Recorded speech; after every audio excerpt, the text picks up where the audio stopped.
This is the Chewing the Cud podcast, a podcast for the UK dairy industry, brought to you from the southwest of England and listened to around the world.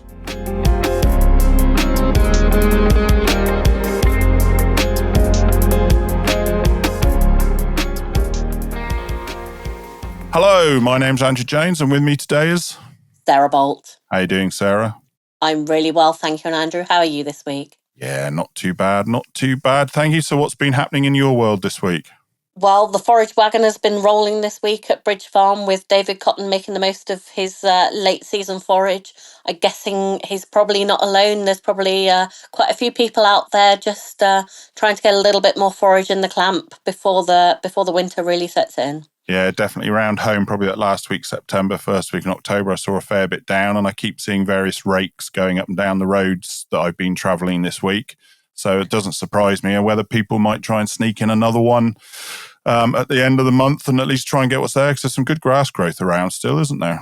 There is definitely. It's still growing well around here. So whilst it's growing, I'm guessing people will try and make the most of it. Well, exactly. But then, anyway, on to today's podcast.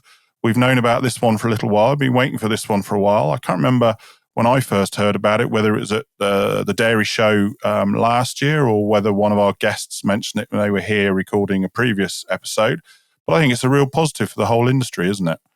It is. It's a great example of a farmer invention. I think we're all aware that farmers are really good at making things when faced with a challenge. And I think this is a really good example of a great farmer invention. Yeah, definitely. I mean, it was launched back at Dairy Tech, was that February, isn't it? And I know one of our guests has been at a lot of the local shows with it, which has been fantastic. But I know it's done very well in various awards. But yeah, it's a great positive for the whole industry to get behind. I mean, we've all had different ways of doing it, but if we can make a good standard way that works for everybody, that can work, in any situation, that can prove that we're being professional in what we're doing, then that's got to be a positive, hasn't it? Definitely. So let's go hear about it. Let's go hear about cow recovery.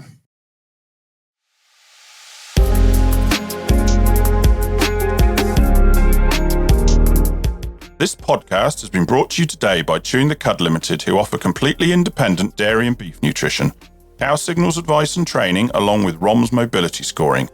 For more details on these and other services available, please visit our website www.chewingthecud.com or email us directly on nutrition@chewingthecud.com.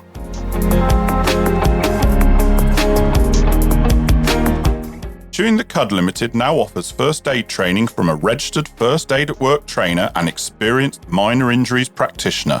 For more details, please visit our website www.chewingthecud.com or email us directly on training@chewingthecud.com.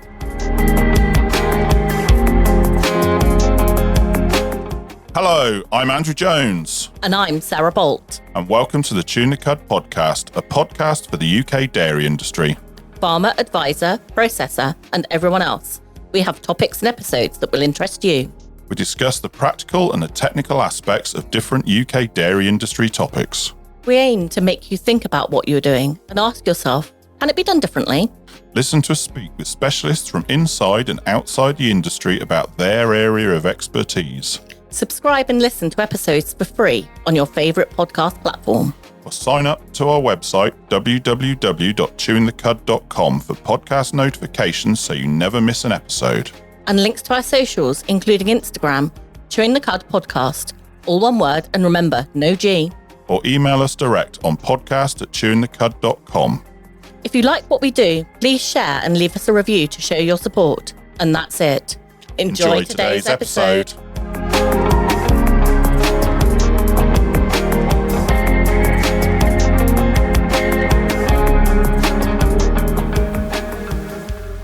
Hello and welcome back to Chewing the Cud podcast. And today we're going to talk about cow recovery system. And with us today, our guests are James Yeatman. Morning, James. Hello. And Rachel Hayton. Hello, Rachel. Morning. Glad to see you back. It's lovely to be back. Thank you very much. So before we get on to talk about the cow recovery system, James, would you like to tell us a little bit about yourself and how you got to be where you are today? Right. So yes, I'm a tenant farmer in North Dorset. The family have been on the estate since 1901, I think. So we're A little bit then. well established. At the current farms for 35 years. So it's I'm well on in my farming career, I suppose you could say. We milk 400 10 or 11,000 litre cows at the farm, depending on the forage quality of the year. And we unusually block calve them. I went to New Zealand when I was 18 and fell in love with block calving. So, but it's a heavy clay farm, so it doesn't suit a normal grazing season, if you see what I mean. So. Yep. Yeah. And how's calving going this year? I think we've done just over 300 now, so we're well on through. We're under a bit of TB restriction at the moment, so we haven't actually shifted any cows. So there's 300 on milk at the moment, which is I shouldn't really be here, but there we are. It's all. Oh, it's always good to get off farm. Son and daughter and Alex, the Polish chap, busily keeping things under control. Well, exactly, and it's probably the usual end of calving block. Come on, hurry up, girls! I want this done. Well, we have in the past been able to wrap up calving before we start AI, but we start AI beginning of November now, and we will have a few left, but we'll have a few stragglers. 20 or 30 stragglers left before we start. Yeah. And Rachel, obviously you've been on before, but we'd like to tell us a little bit about yourself. Yeah, certainly. So I'm a farm animal vet with Synergy Farm Health based in Dorset. We're lucky to work with James as one of our clients. And I've been a clinical vet for over 30 years now. The last few years, I've actually stopped doing the normal clinical work, and I am the research lead for the practice. And that means I kind of oversee a program of research, which I guess you could summarize it that we try and answer problems that would be practical problems that our clients want answering. Too. Opportunities for change rather than problems. Oh, I like that. Yeah, definitely. Well, and hence why you were here last time, because you spoke about the development of the Immunology product, because you were involved with that, and obviously you were involved with the development of the cow recovery. But I guess, James, let's go back to you. How did it all start? I mean, from my point of view, some of my earliest memories are cow downer cows are always a problem. And I mean, I'm talking when I was very young, so 40, 45 years ago, probably no one had telehandlers then, back of a buck crate with a pallet on, trying to roll her on, and obviously things have progressed. But tell us your story for how you got to where you are. I think frighteningly, it started really nearly over 45 years ago for me. And one of the stories I tell is so at primary school, a friend drew a picture of myself, a cow, and a speech bubble with the phrase "I love my cows," and I truly believe that at the heart of every dairy farm there's somebody that loves their cows. Just because we have a day cow on a given day doesn't mean to say that love's not there. We're just having a bad day, in the same way that the human population also experiences problems and require the services of an ambulance. So the story sort of progresses. We had a very strong pedigree Charolais bull when I was about 12 or 13, and unfortunately had some hard cowings there, so experienced too many down cows and some cesareans. And then at the time, the solution was we went out and bought some pedigree heifers from the Brecon Beacons, and thought we could then go about solving the problem by breeding easy cowing pedigree Charolais. 30 years later, we decided that was an absolutely stupid idea. And they may have got easier, but they still weren't easy by any means. Yes. I mean, so in that 30-year period, unfortunately, I gained too much experience of moving problem animals in dealing with the aftermath of a more difficult calving. So everything we do on the farm, we do prevention rather than cure, and I also strongly believe in reasons, not excuses. So if there's a problem, come up with a solution and then move on to the next one. And I've been talking about, I've done some R&D stuff with Tesco, which was that was a fun process to do, because you met some of the movers and shakers in the dairy industry, and lucky enough to go up to Liverpool University and work with Rob Smith. And I think it sort of broadens your mind. And then on the back of that, I did get a bit of a scholarship out of Tesco's and did some travelling, some sort of agri-tourism, and went to Australia and New Zealand and Brazil and did an intensive dairying course in Wisconsin. And you come home with open eyes and question everything that's going on the farm. And then we also started working with Synergy. We were just saying, Rachel, weren't we, how long ago that was? And I think it was approximately 15 years ago. And part of the process of working in Synergy is that we sat down annually and review everything that's happened and go through the figures and then question whether what we're doing is right or wrong, and whether we can improve and make subtle changes that make our lives and the cows' lives easier. Which is a process I really, really enjoy because I want healthy, happy cows and healthy, happy people on my farm. And I want an easy life as well. I don't want to be dragging big calves out of cows. And let's be honest, when you're doing the routine, it's good. What takes the time is those sick cows, those downer cows. That's what takes the extra time, isn't it? Is when you've got problems there, that can create an extra hour in your day where you could be doing other things. And also makes staff, yourself, agitated, is that the right word? I don't know, because you're doing something you don't necessarily want to be doing, because it's never an easy experience when you've got a 600-700 kilo cow that you've got to try and move. And I think also another part of the story is unfortunately, brother had a very nasty dose of Lyme's disease, so needed serious antibiotic treatment to get on top of that. Consequently, I was running around a bit too much. I got pneumonia, or I needed some antibiotics. So I got, and then linking all that with Tesco's drive to reduce antibiotic usage, it all brought it home to me so I'm now a fully signed up member of an antibiotic guardian. I don't do a lot, but I'm really passionate about antibiotic reduction and read the One Health report, which enlightened me although I think it was gathered 2014 to 2018, some of the data, but if you looked at the facts and figures of the antibiotic usage across different species and even humans, the reality is that the dairy industry wasn't perhaps as bad as people thought it was. And then if you break it down into the use within Synergy and then our own use, we're really in a very good place. But perhaps we don't talk about it enough. But I don't. Well, I think we should be really proud of our. We should. Position. I mean, we did a podcast. Was that February with Catherine? Well, she was Kingshay at the time, about the antimicrobial report from Kingshay, and it is, when you look at the dairy industry, how we've dramatically reduced our antibiotic use. It's a phenomenal story. Yeah, and then so the cow recovery thing, it sort of all brings it all together, really, because the if a lot of the injuries occur in animals that mean they have to be moved on, a lot of them can be secondary injuries through bad movements, and and it's not blaming the operators or the people on farm. They're in a very difficult position with a very heavy animal, possibly on their own or with limited time. They're under a lot of pressure. So going back to the reasons, not excuses, put a piece of apparatus on farm and the training that Rachel's developed, so that the industry can act in a more professional, responsible way and reduce those secondary injuries, and then reduce antibiotic usage and protect the industry and the image of the industry. And I think that image of the industry is really important, isn't it, James? I think, we've all seen some of the footage that comes out of farms of what, just isn't perhaps the best handling. And, when we provide training and, as you say, equipment to make that movement of cattle so much better for both humans and cattle, it's so important.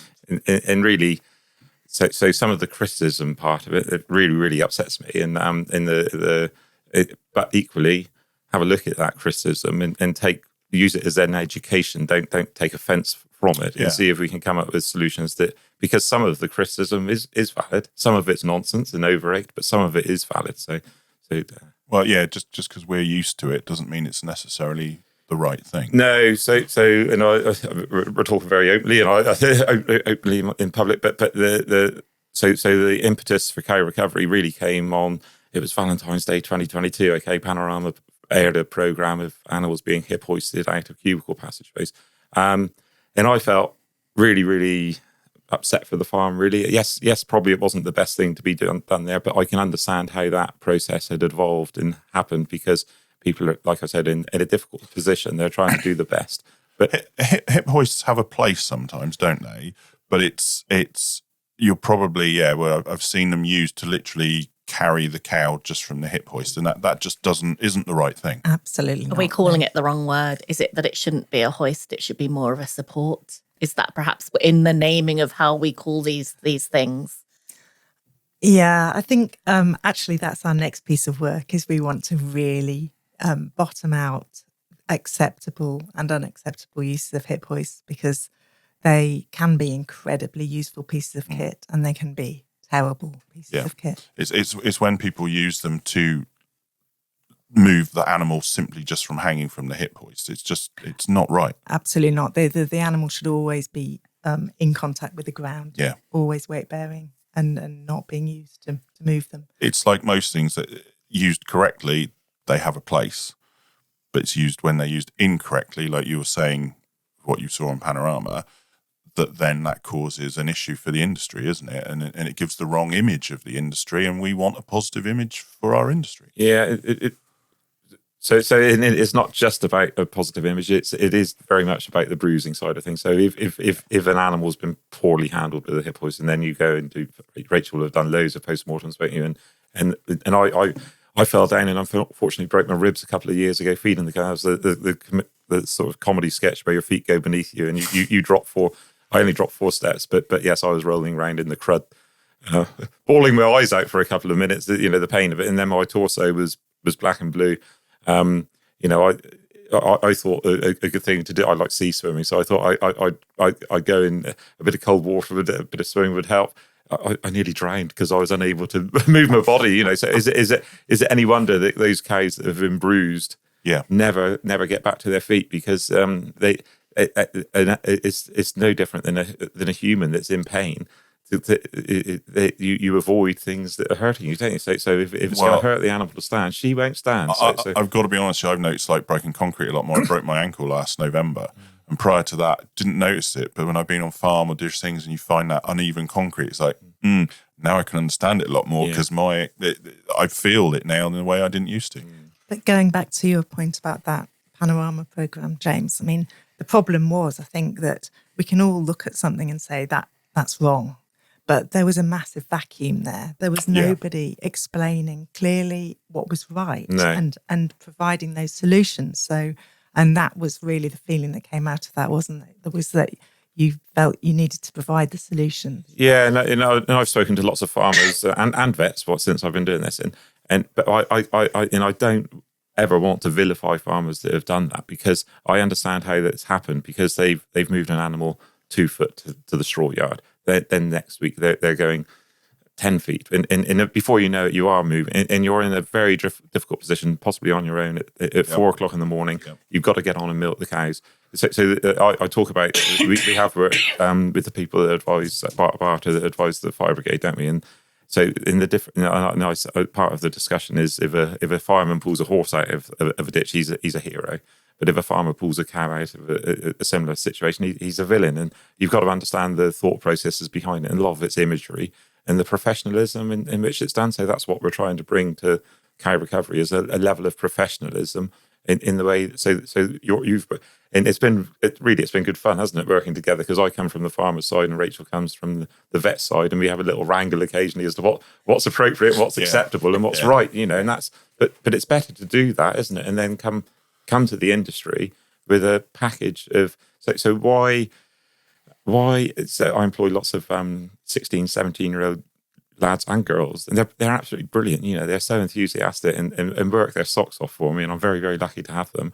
But equally, so why not condense all of my learnings, and not just my learnings, but everybody's learnings, so into a half-hour training program, maybe a longer training program, but something that then prevents them from making all the mistakes that I've possibly made over the years whilst I've been learning the best way of doing things. And this is why it's important to work with Rachel, because maybe some of the things that I'm now doing have 30 or 40 years experience. Maybe they can be improved upon, can't they? Because everybody can. If we come together, we can potentially move things forward in the best way. Just because you've done them for 40 years doesn't mean they're necessarily the right thing. Well, no, you become, you think that you're a self-proclaimed expert if you're not careful. Do you know what I mean? You become blinkered to thinking that what you're doing is the same as what you were doing 40 years ago. But actually, as you say, it might have just changed little bits each year. And now it might be terribly different from how you learned it. You need to keep your mind open, don't you? Definitely. And to make the thing as best as possible. So. And it goes back to two heads are always better than one. So that cooperation between the two of you and actually getting it, having those conversations and getting it right is how it should be. But I mean, sometimes there are arguments. Sometimes they're not always discussion. But there we are. That's all right, isn't it? but that was your impetus, was the Panorama programme back in 2022. So we're talking just over 3 years ago. How did it go from there? Because I guess by now, as I say, I started by saying, I remember starting the back of a buck rake 40 odd years ago.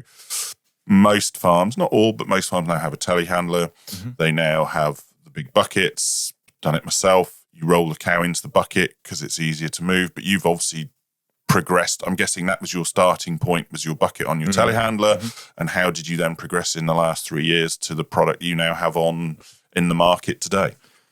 So I think it's important to say we've done a lot of work with Synergy to minimise our incidences. We sorted out most of our metabolic disorders. Yes. We'd also grooved a lot of the concrete and done heat maps to work out where the problems were. We try not to feed hungry cows at the feed face to prevent shoving, and we're very careful about introducing animals into groups so that they don't knock each other around too much. So but ultimately, you still have some downer cows. Inevitably, everybody does. In every single dairy farm in the country, whether they're large or small, they will have an incident this year, almost 100%. Because the same way that the human population, every town and every city and every village will have an incident where they need an ambulance. So there's no surprise that a dairy farm needs an ambulance occasionally. So how did it evolve? I did have a big bucket. It was a big bucket and grab. I had a method. We're busy. We're milking for it. So I had 2 people in the parlour, me outside scraping up, feeding, that sort of thing. If the milkers were never keen to come out and help because that interrupts their milking process. They get mucky, they get dirty. It's never a pleasant process rolling a big heavy cow into a bucket. So I developed a method of doing it by myself with a halter and a rope on and using the grab to roll her back in. But it wasn't repeatable. It wasn't something you could let other people do. It was a bit too risky. I never had an issue doing it. But with the grab potentially. Yeah, you have to emphasise the grab was not used in any way to touch the cow, but it was then used to open up and roll her back in. Yeah. But in visually, it didn't look great. So you're already dealing with a stricken animal.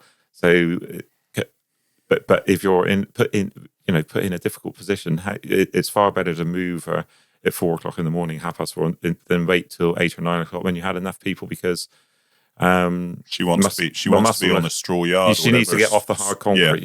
Muscle necrosis sets in quite early. Is it within absolutely? Yeah, muscle damage within a couple of hours. Yeah, and it's not just muscle damage. If you know cows, and as a cow man, I spend my whole life looking at cows, don't I, and studying cows.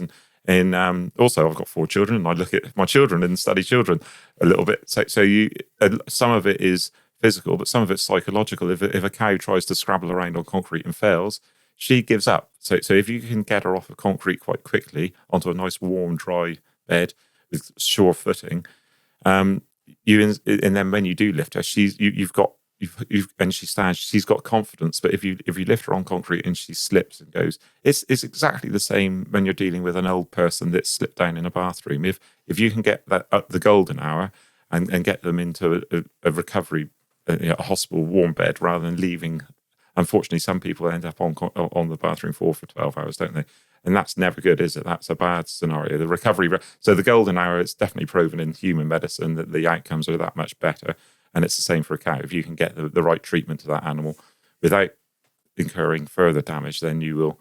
I do tell a story, and I don't know if Rachel tells, but if I have an accident on the way home, I hope that a well-equipped ambulance arrives quite quickly with well-trained professionals that then don't make my life better and not make it worse. And that's what we're trying to achieve with cow recovery for every cow on our farms, isn't it? Really, we don't want to make the situation worse. So, how many, prototypes were there? Well, there was just the one to start with, wasn't there, James? Yeah. And he brought it, I think you trialed it once or twice. Yeah. Brought That's it the to thing. us. It's not like you can just trial it whenever, is it? You've got to wait, I suppose, for that unfortunate event that you have a downer cow that you have to use it. You can't just go, hey girl, why don't you go down so I can practice on you? Yeah, and really, I went out and bought a second-hand bucket, adapted it with the help of Chris Cox, the local engineer, and Edwin Parrott, another. It's a relatively simple piece of kit, but it works well. Simple's always best anyway. Yes, so I did make the first one, and then waited until I had one. In one Sunday morning, I don't get many lions, but I was having a lion, and my daughter rang. There was one down first thing, so 4:30 in the morning, really cold, frosty morning. And I was never so excited to have a down cow, but I went out and amazingly everything worked 100. She loaded exceptionally well. And then put her out in the field again. Left her there for a couple of hours. I think within half an hour she got herself back up. Good young cow. And the next day she was back in the herd and carried on to lead a full productive life. But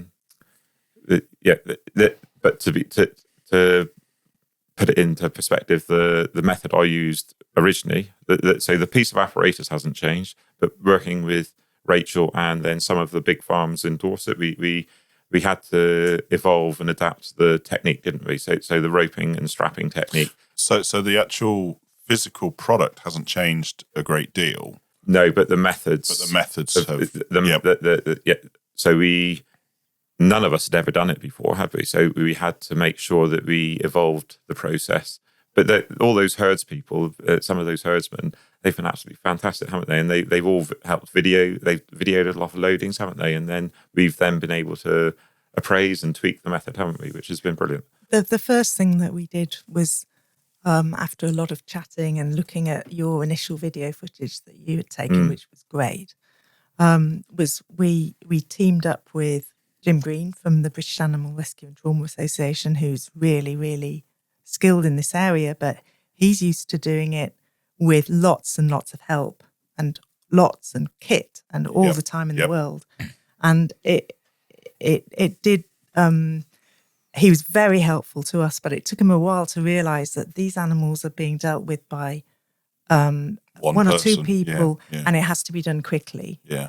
So if you've left them there for a couple of hours while you wait for the help to arrive, you've already lost the battle. So it was quite a different situation we were talking about. So we actually kind of workshopped with him, didn't we, perfecting the technique, and we went over and over. Actually, with a recently euthanized cow, and just got the technique absolutely till we were all confident. Well, I was going to say that this made me what you've just said, James. The fact that the people involved, yourself and others, took the time to video it. I mean, to be honest with you, that would have been the last thing in the back of my mind when I've got a down cow. Oh, I must video this so that James and Rachel can go and take from it. My thought would be on the cow. But I mean, the fact that these people were engaged to do that is massive. Yeah, but we are working with some really, really good people. Oh yeah, don't get me wrong. They're all. It goes back to the thing about the love of cows. Yes, you know what I mean? Yes. And the people that are dealing with those animals. And it doesn't matter if you're milking 100 or 200 or 300 or 2,000 cows. There are people that love and truly care their cows. Yeah. And perhaps people think that the word love is, but we do as herdsmen and dairy farmers, we dedicate our entire lives to the care of our cows. And I'm almost ashamed to say it, but if I used to go away, sometimes when I came back, I used to go and check my cows before I went and saw my children. Do you know what I mean? James, you're preaching to converted here. Trust me. But that's how the level of care, and it's not wishy-washy love. Love's not perfect in any way, is it? We all know that, don't we? But to get to have that level of dedication, you talk about if a lame cow comes in. on Christmas morning, you sort a foot out before you then go and have your breakfast. It's all that type of thing that perhaps people don't realise. As my ex-wife was told at the time by a neighbour, it's marry him, marry his cows, and the cows come first. Totally with you there. But it's still, that's what I mean. It's the point is though they made the effort to make the video, because to me I'd be going cow. I wouldn't be then going, got to think about videoing it. Actually, that's been a crucial aspect of this whole project. So once we got to the point where we were running the study, and we put 15 of these devices out on farms up and down the country, really proactive farmers who signed up to help, and a lot of them videoed them using it. And that is such a tough thing to do. It's not an easy procedure when you're doing it potentially first. Someone to be criticising potentially what you're doing as well. It's the last thing you feel like doing when you're in that situation. Is firstly, it's an extra person, and secondly, it's very exposing.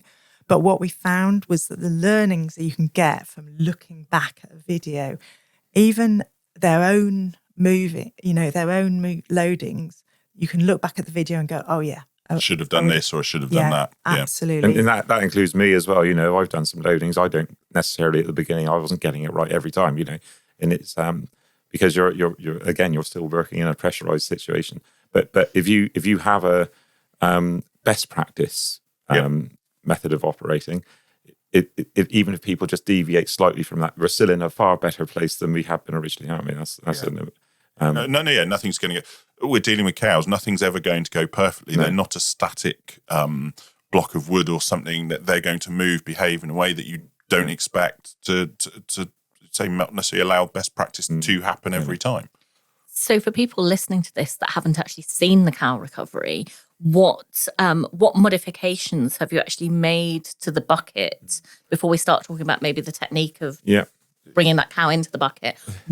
What modifications have you made to it? Sort of build that picture so people can visualise. It is pretty simple. It's so the front leading edge, which on a standard bucket's always razor sharp from going on the concrete, that's been rounded off. It was felt very important from the beginning that it was a designated singular use piece of kit. So you're not able to use the bucket for other purposes, because once you start using it for other purposes, you sharpen the blade up and you're back to square one. It's rubber lined on the back and the sides to stop any impacts, and the rubber also stops people from using it for other purposes.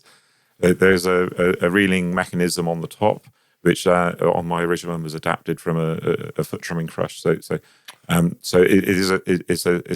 a very simple bar and ratchet mechanism. But we originally had a starting handle propulsion, didn't we? We've gone to a steering wheel mechanism for safety's sake more. Exactly, that was one of the learnings from our study, wasn't it? I saw someone got hit, was it? No. Heaven forbid. It was. We identified it as a possible risk. But in all honesty, I probably in my heart knew a steering wheel mechanism was the better option. But you try making a steering wheel in the workshop. A crank handles are much easier to do.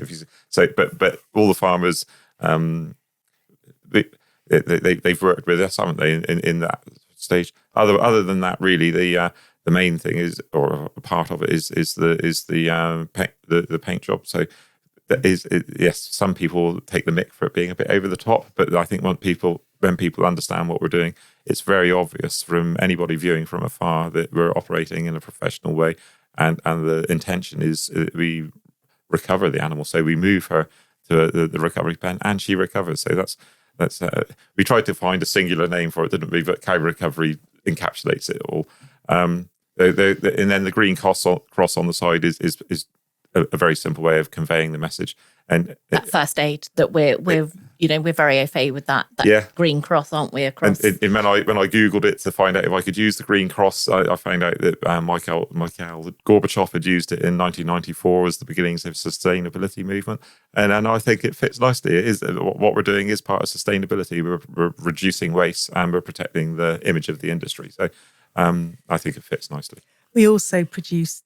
And we designed our own straps, didn't we? That we thought were more comfortable. Yes, yes. It all sounds very simple, but when you start going back about how long it took to sort things out, getting the right clips and the right straps. So the initial stainless steel clips we used had a non-stainless spring, and they lasted 2 minutes. We've now there's a chandlery saw bustles down in Weymouth that make the ropes and the clips, and also the straps are actually fabricated by someone on Portland. So, and then even to the extent of making sure that the halter we use is not a cotton one that rots. It's a nylon one that so there is a little box. So the other bit is there's a little storage box on the back, and so that everything that should be with it should be with because it. I am a chaotic idiot of a man. And if I think I live in a house with several children and 2 grandchildren. And I count myself lucky if I find my toothbrush in the morning.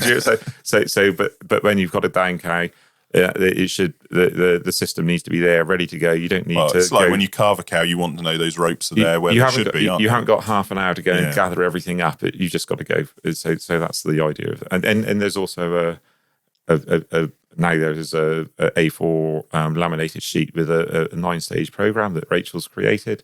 So would you want to explain that side of it? I was going to say, I'm assuming it can fit on any telehandler. Just put the appropriate brackets on, and away it goes. Yeah, well, when people order, we need to know the width because we can go 7'6", 7 foot. Standard is 7'6". But there's people putting full-size cows in 7-foot buckets. I think if you've got narrow passageways, smaller cows, potentially we can go narrower. It's very easy for all but engineering to manufacture to your specifications. Yeah. But actually, the crucial part is there's the kit, and then there's the technique for using the kit. And we did feel that. So how early on did you come into it, Rachel? So right at the beginning.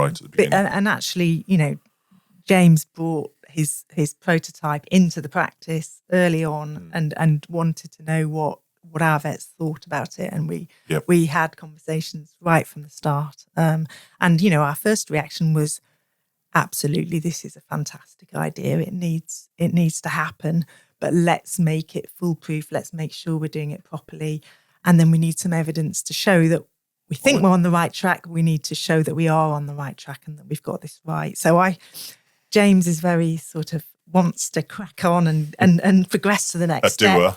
And I actually persuaded you, didn't I, that a 12-month study where we rolled it out and recorded really carefully the outcomes and the experiences. And again, as I've already said, you've got to wait for that down a cow rather than just go and try it, haven't you? And the last thing anyone wants is a down a cow. The bit we haven't mentioned is that so Rachel and I have driven probably thousands of miles doing this, haven't we, across the country? But we managed to get ourselves a Innovate UK grant, which helped fund the trial process, didn't it?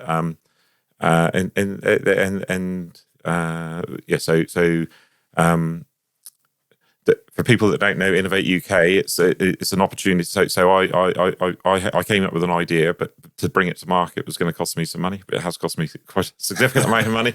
But Innovate UK will help, and they will help with advice and finances.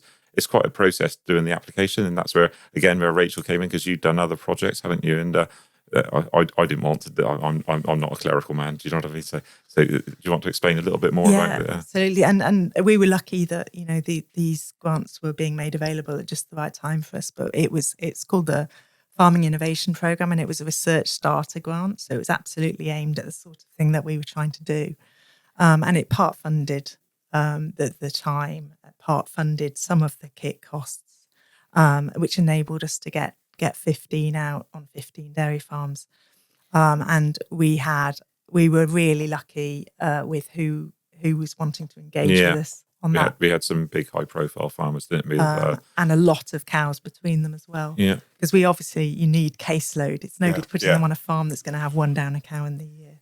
You want the bigger farm, so unfortunately more likely to have more. Yes. It's just a numbers game, It's not percentage-wise necessarily more, but because of the scale. That's it, yeah. And I think for any farmers listening to this that might have their own innovation in their minds, I think there's some more grant funding just been released now. I think some was released in September, and there's some more, I think, now under that FIP grant. So slightly different, but there is still bringing research onto farm and that kind of thing. It's about £12 million, it's early, isn't it? There's adopt grants which are available, and they have to be farmer led, which is great in the sense that it's really important that the research that is funded is things that farmers want and farmers need. But it's quite an undertaking for a farmer to lead a research project like that. And that's why I think you need to partner up. And I think that these grants do bring those partnerships together, which is really good, these isn't grants it? bring facilitators together with farmers. But the analogy I use, and so I had the day before I did a thing up at Dairy Tech on the Innovate stand, and the day before I had my favourite holy woolly. We had moths in the carpet, so I had my favourite holy woolly jumper on, and the analogy I use is the fatter I get, the bigger the holes get, and the more obvious the holes become. But so if farmers had an idea, so cow recovery was one of the things for plugging the holes in the dairy industry, and the further the dairy industry is pushed and the tighter the margins become, those holes become more and more obvious. So if farmers have got solutions to one of the holes within the dairy industry, and they have an idea, for goodness sake, bring it to the fore, because we're in charge of our own destiny in the dairy industry. And it's better that it comes from, I'm not going to say grassroots, sounds the wrong word, but it comes from the ground up rather than above down, if that makes sense, because you're solving a problem on farm, a real problem. Yes, a real problem, not a potential problem. You're solving a real problem with real answers, and that's what's needed. And I wouldn't be messing around with this if it was just okay. It has to be good. You don't invest our time in something that's okay. It is very good, isn't it? It works very, very well. And the feedback we get from every user, it's been. I say it's humbling. Well, it is humbling. It's been fantastic, Rachel, hasn't it? Really, So, I mean, the study that we carried out as a researcher, it wasn't a classic scientific study. We didn't have a control group because we introduced this kit to farm. We trained up all the staff who were likely to be involved in moving cows. They weren't then going to carry on using the old method. So every cow from then on. Yeah. Although obviously it was under their control, it was their decision how they used it. But that was what happened. So it wasn't a controlled study, but we did record every incident of a cow being moved. So we recorded their experiences. How long did it take? How many people were involved? Was it difficult? Was it easy? What were the problems? Were there any injuries to people? Were there any injuries to the cows? And then we also followed the outcomes of the cows that were moved that way. So we got a really nice data set of about 120 cows that had been moved using this kit. And so we were quite confident of, if there were going to be difficulties, what were those difficulties going to be and how should you deal with them? And we were also extremely confident from interviewing all these farmers. They all basically loved the kit. And they would not, any of them, give it up under any circumstances. And you're talking to very hardened men and women that are dealing with a lot of cows. And, they're not going to pussyfoot around. Do you know what I mean? But also, these were all farms that already had good systems in place. They were those sorts of farms. They were not. They had a protocol. Yeah, absolutely. So when I asked them about what they were doing previously, they could all give me a really good account of how to move a cow. What were many doing? So most of them would be rolling cows into telehandler buckets, but that requires manpower. That usually requires 3 or 4 people. So you are often having to call people away. Sometimes, I mean, not all the farms were very large farms, but if you're having to call people off the milking parlour, that's so disruptive. Yeah. So they were very appreciative of the fact that you could move a cow with 2 people easily. The classic scenario is you go out and check around your cows last thing at 10 o'clock at night. Everybody's gone home. So, you find your down cow. So farmer and wife have to deal with a 700 or 800 kilo cow. Is it a 1 or a 2 person? Well, you end up trying to do it by yourself with your wife ready to crowd up. There's usually a bit of tension, shall we say? and the reality is why we focused and spoken about the health and safety and the care of the cow, but why should humans, so the farmer or his workers, risk their physical health to load a down cow? So the first thing to tell you about first aid, isn't it, is not to become a victim yourself. 100%. And that's the bit about when the fire brigade deal with an incident. The first priority is the health and safety of the people that are working with it. And my priority when I'm dealing with a down cow is the people around the situation, because it's a high risk scenario. You're dealing with a heavy animal, machinery, all in close proximity. If you're on a building site with a JCB digger, you're told you've got to give it a 15-foot clearance between, or whatever the figure is. I don't. But I've had in doing this, I've spoken to farmers. One managed to chop a big toe off of a chap where they crowded down at the wrong moment. Ooh. I've got a friend up in Scotland that managed to 10 years ago slip the disc while him and one other were rolling a cow in. So he'd had an operation last year to solve that. Well, that's 10 years of back pain just for rolling it down. And the scenarios and incidences they're numerous, and we need to move away from that.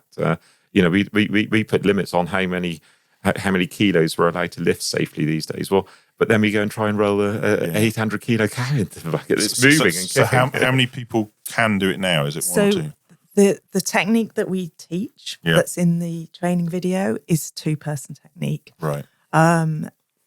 That is really the trouble with working on farm, isn't it, is that everything should be a 2-person technique. And we all know that there's lots of lone working. Well, I was going to say, can it be done with one person? But that's not your recommendation. I'm not best allowed practice. to say this, but it can very easily be done with one person. But obviously, and not just one person. My 8-stone 25-year-old daughter can now load a 700 or 800 kilo cow safely on her own using the correct technique. Yeah.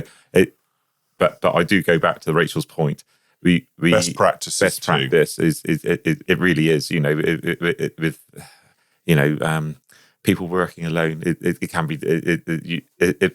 Although we've moved the system forward and we've reduced all those risks, we're still dealing with a stricken animal that moves. And well, you understand. But, could randomly do something you'll just throw ahead at the wrong time or whatever it happens to be. If we change the subject, I used to work on roofs, changing roof sheets. I never thought I'd fall through a skylight.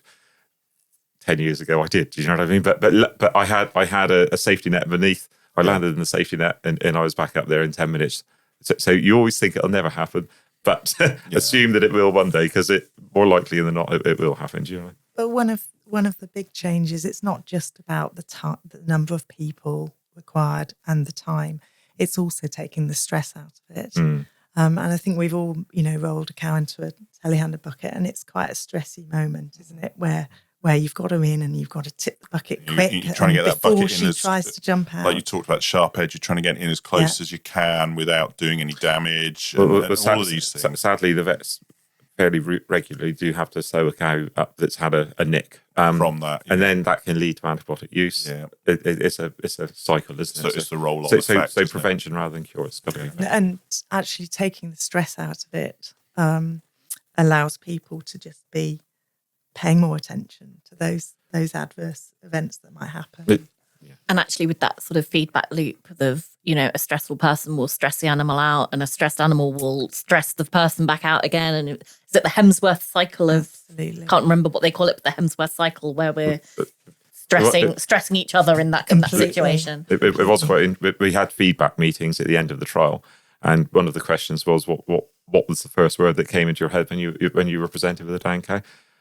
Most of them are 4-letter words, but not repeatable on the podcast. Nobody's happy. So you already approached the situation in a less than good mindset. Yes. Straight away, you're automatically stressed about it. But if you have a piece of kit that works well and the job becomes less of a nuisance, then your mindset's more positive. You're still not happy to have a down cow, are you? But if you can move it sensibly, it helps, doesn't it? So. I mean, do you have any protocols? It's simply, I mean, I know. Just from my experience, if we ever had a down cow, the first thing we did was put shackles on the back feet. Whether she had splits or not, first thing we always did, and I've never seen them here, but when I was in Oz, we had them, and people go, "Oh, they won't work." We took some chain ones that you used to over here. They were Velcro straps.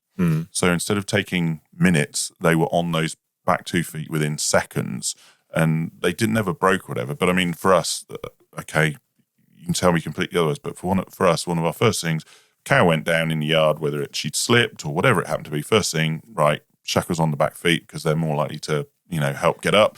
Is there something like that in your protocol, or is just getting them in the bucket? It's a really interesting point, actually, because I would agree with you. I think that and getting the cow in the bucket is a perfect opportunity to put shackles on really easily. Yep. We've actually stayed away from advice relating to shackles in our training, haven't we? Okay. Because I think farmers now, Red Tractor require a policy on that. It should be in their health plan anyway. There should be a policy about that. So maybe in the future we should include that in there, but it's kind of unsaid.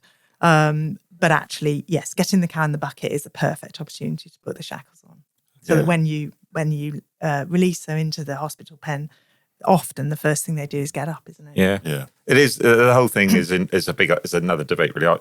I personally haven't used shackles for many, many years because I always think the imagery and you're almost getting back into this. Yeah, dare I say the slave trade thing? Do you know what I mean? And I hate the imagery. I know what you're saying, because I remember there was a guy that worked for our vets in North Queensland, and they did chemicals, and he was delivering some chemicals, and he saw some on a cow, and she'd slipped. So again, it just helps. And he goes, "Oh, what's that? To stop her kicking?" No, that's to try and help her steady on her feet. My preferred solution is to get her off the slippery onto a sure footing surface, because shackles do not benefit a cow when they're on a sure footing surface to a large degree. So if when I talk about recovering a cow, she doesn't necessarily recover to come back into the herd. The more important thing to me is that she recovers well enough to be on a lorry or exactly. So we're not paying for her to be moved. But 9 times out of 10, our system's evolved, and we are quite prepared to give her a couple of days off on sure footing. And you have to. Judging an animal and appraising an animal is somebody needs to make the decision as to which way you're going to go with her, whether she's okay. But there we are. It's another big exactly. I mean, and I was going to say 9 times out of 10 you took them off straight away, because you put them out on ground and they stood up and they were gone. Yeah. But it was just one of the things we made as our protocol. Any down cow, straight on them, and usually within 5 minutes they're up anyway. But you knew you were covered. It's not like you were trying to mess around later on. It varies so much from farm to farm. The choices that people make. Exactly. And I mean, there's a whole piece around nursing. Obviously, nursing massively important. There's a big piece around prevention, which is recording when these things happen, and then you can go back and review later, so that you can go back and prevent. And we've sort of referred to all of this, but the training is very specifically just relating to how to use. So is the training person to person, or is it a series of videos, or how's it? It's an online course, right? Which you can access for free for life when you get the kit. So you can train your current team. Yeah. So if I'm a farmer, I decide to buy a bucket, a cow recovery system. So once I've got that, then I've got access to that for the lifetime. Absolutely. And then if you get new employees, they can do the training as well. I'm also a big fan of face-to-face training. I think that there's always a lot to be gained from being able to have a two-way conversation when you do these things. Yep. So I am hoping that actually vets are going to step up to the mark and start offering this training to their clients as well. Does it need to be vets? No. Obviously, I'm biased. I think the solution really is ultimately we get a few more systems around the countryside with different vet practices involved, and then host group sessions, hopefully with a bit of health and welfare pathway money, or whatever the phrase is, from in the way that we've all done our colostrum management and our selective dry cow therapy training. Why not do care of the down cow or prevention of the down cow? Encapsulate that with.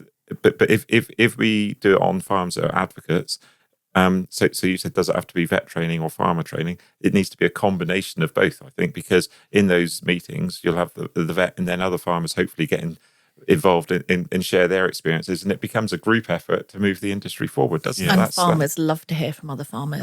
In my experience, a farmer saying to another farmer, their experience is so much better than myself, or perhaps even Rachel, sharing that experience. That's because farmers don't believe vets, whereas if a farmer says it, then it's also. But what I learned from going around the country training the farm teams on the use of this was that there's pockets of amazing expertise all around the country on dairy farms, but this is quite a sensitive area, and these pockets of expertise, they're not being shared, they're not being opened up and talked about. And this is an area where we need to really make sure that we're sharing the best practice. But it is, because the classic is when I've done the shows, haven't I, this summer? The gambit is to farmers as they walk by, do you ever have down cows? And they all say, oh no, never have down cows. You know what I mean? Well, we all do, and we all eventually admit to it, and we have a really good discussion about things. And it has been quite good fun. And I have been talking to non-farming people as well at the shows, which is also good. We have the similar discussions that we've had today. But the other bit that you haven't really covered off, you said is a lifetime training. Well, what is the lifetime of recovery system in the financials and all the rest of it? Well, really, in reality, it's never going to wear out. We're only ever going to sell a farmer one, because it's then there for life. Well, has there been export interest? We have. We've had. I went to America recently. There's a chap over there very keen to get involved. There's but we've had inquiries. There was one from Denmark recently, and every country's different. And my ambition is yes, before I die, I get one on every dairy farm in the UK. There's less and less dairy farms, and I'm getting older, so perhaps one day we'll meet in the middle. But why not try and? It's not just a UK problem. No. But yes, why not try and solve the UK force? Because we live in a competitive world now. There's other countries would dearly like to put their produce into us. And why not make the UK the leading dairy welfare centre of the world? You know, have a little bit of ambition and pride, and we are good, aren't we? So for those farmers listening, and I guess it's just as suitable for a beef farm as it is for a dairy farm. You know, what's the crux of it? How much does one of these units cost? Yeah, so the truth is, we haven't sold one to a beef farmer yet, but I have had a very large Aberdeen Angus steer, and a huge animal in it very successfully. But yes, every cow is very valuable now. One of the consulting groups quotes £3,500 for a cow that leaves the herd early lactation. Whether you believe that figure or whether you half the figure, still a lot of money. It's a lot of money, and the system is so we're selling it for £4,995 delivered to your farm. All but engineering are making it for us. They're a very high level. They're beef and sheep farmers themselves, so they understand what we're doing, and they make high quality kit and have a very good reputation. And they will deliver that anywhere within the mainland UK for us. The export bit, that's a whole new can of worms, and is an interesting one, and we haven't really tackled that yet. But so just keeping 2 or 3 cows on farm that wouldn't necessarily have stayed on farm after they've been down a cow's, it's paid for itself. It has really, and that. I mean, you can't get that sort of return on investment in many places, can you? No, farmers are notoriously tight, but we are gradually getting there, and hopefully word of mouth, because the truth is, so for instance, testimonials. One of the members of the press is going to go around and do some testimonials, and we've been able to give them every single person that's purchased one, because everybody has very nice things to say about it. So we're fairly confident we'll get some nice testimonials going. I got quite excited when I saw one on farm the other day. Well, and you told me about that. And the truth is that one, I had a phone call and I delivered it on farm, and then you've come to me telling me that they're very, very happy. So and they were telling other farmers how happy they were with it. But that demonstrates that without me, all my prompts or face-to-face training, they've used the online training, and they're getting on very successfully. So that's a big success in my book, you know. And that's what it's about. So can you tell us a little bit more about the training video and what that entails, and sort of how that fits into? So we turned the training into a 9-step technique for using the kit. So it sounds probably more complicated than it is. Once you've gone through it, it's actually very straightforward, but we're trying to make it very kind of clear so that there's not mission slip. But we've put the work into getting that technique right. And it's available on our online training platform. So if you buy the kit, you automatically get access to that. From our point of view, we see a big future in sort of professionalising the industry, increasing everyone's skill levels. So Synergy actually runs an online training platform for farmers, and we cover a whole range of topics. So we also have a course on down a cow management, which is unrelated to cow recovery, but it touches on all of these other issues about nursing, about assessing downer cows, about with annual review and prevention, and also there's a lot of useful stuff in there about additional moving techniques. Because when I went around talking to farmers when they got these the cow recovery devices, they were all so positive about using that device for moving cows, but they all said, yes, but what about when this happens? What about when that happens? How do I get the cow to the point where I can put her in the bucket? It's that accident in the parlour or something like that, isn't it? And so there was still this massive demand for extra solutions.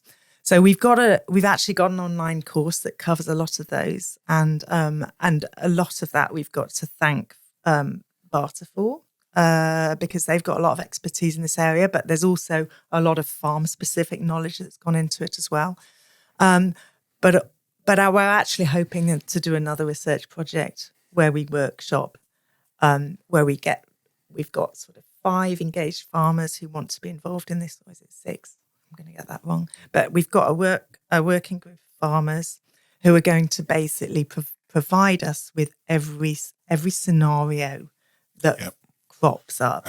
So there is continuing development then. Absolutely. And then we can provide, between the farmers and the expertise of Barter and our veterinary expertise, we're going to workshop what those solutions are.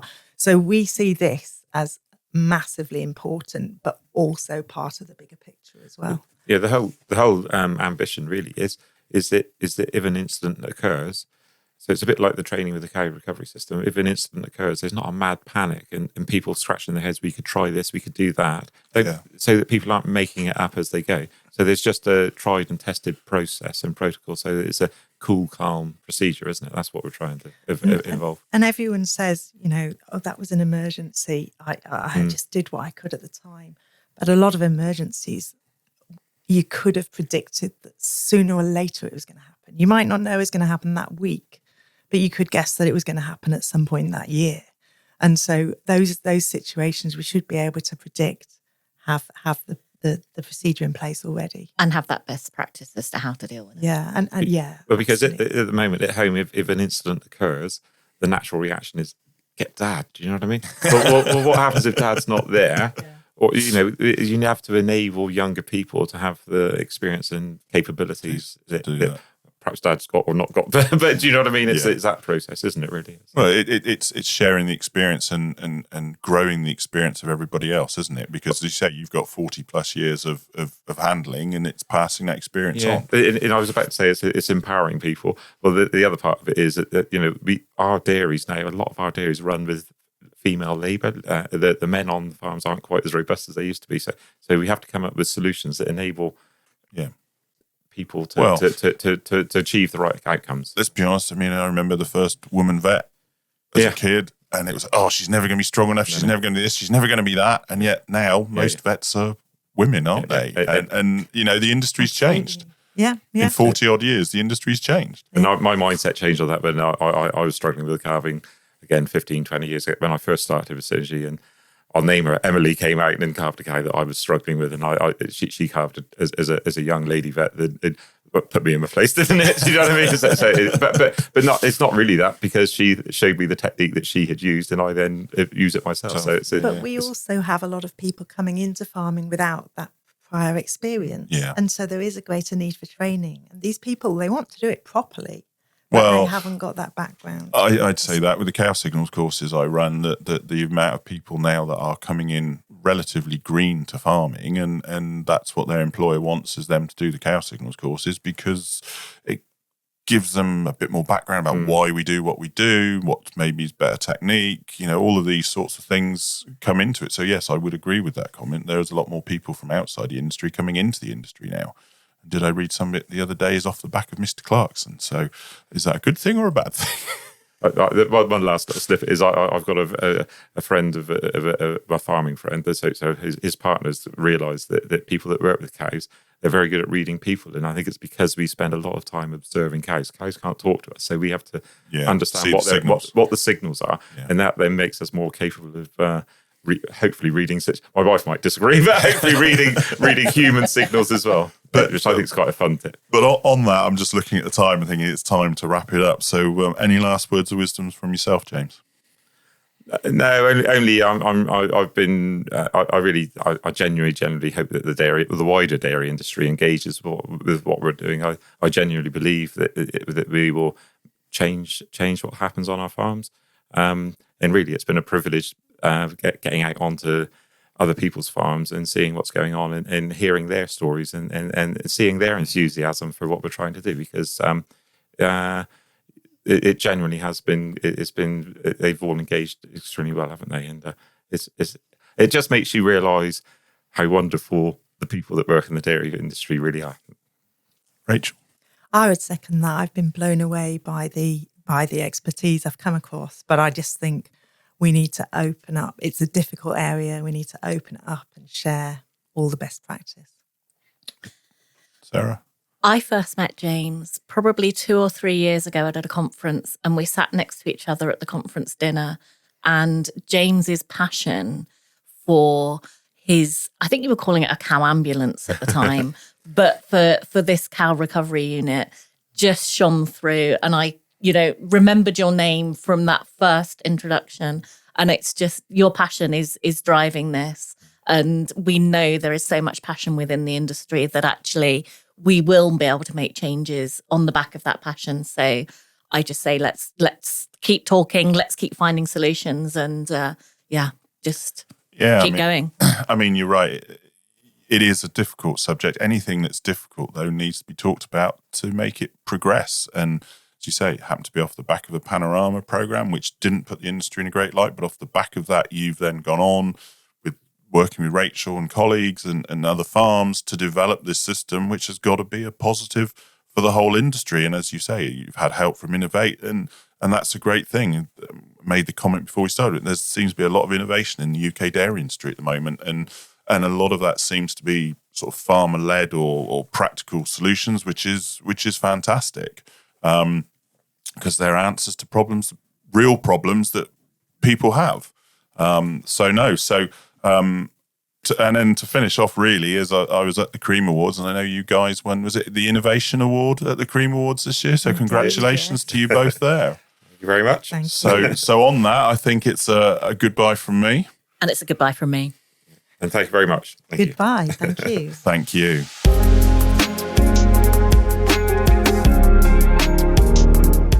Thank you for listening to the Chewing the Cud podcast for the UK dairy industry, brought to you from the southwest of England and listened to around the world. Now for the really boring bit, I'm afraid, the legal disclaimer. The information provided during this podcast has been prepared for general information purposes only and does not constitute advice.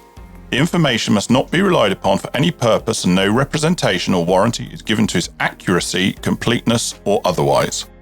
Any reference to other organisations, businesses, or products during this podcast are not endorsements or recommendations of Chewing the Cud Limited. The views of Andrew Jones are personal and may not be the views of Chewing the Cud Limited, and the views of Sarah Bolt are personal and may not be the views of Kingshay Farming and Conservation Limited and any affiliated companies.